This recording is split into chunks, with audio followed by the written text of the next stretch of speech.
সুখ শান্তি যদি চান অলওয়েজ পড়বেন আলহামদুলিল্লাহ। কি পড়বেন? টাকা যার বেশি টেনশন তার বেশি।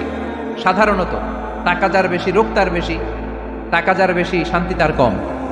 আপনি খোঁজ নিয়ে দেখেন, হাজার কোটি টাকার মালিক, ঘরে শান্তি নাই, স্ত্রীর সাথে মনোমালিন্য, স্ত্রী যায় একদিকে উনি যায় আরেকদিকে, পোলায় কই যায় পোলায় নিজেও জানে না, মেয়ের অবস্থা খারাপ, আরেক ছেলের সাথে হাঁটে। তো এই হচ্ছে এদের লাইফস্টাইল। সবাই না, আল্লাহওয়ালা যারা তারা ভিন্ন। রাতে এদের ঘুম হয় না, অনেকগুলো ঘুমের ট্যাবলেট খেয়ে ঘুমাতে হয়, ঘুম আসে না, ঘুম আসে না।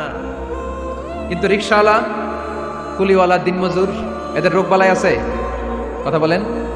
খাওয়ার সমস্যা আছে, ঘুমের সমস্যা আছে, শুইলেই ঘুম আসে, যেখানে রাইত ওইখানেই গাই। ঘুমাইতে দেরি, নাক ডাকতে দেরি হয় না, ওর নাকের ডাকের আওয়াজে ট্রাকের ইঞ্জিনও ফেল। শান্তির ঘুম। এই জন্য সবসময় শান্তি খুঁজতে হবে।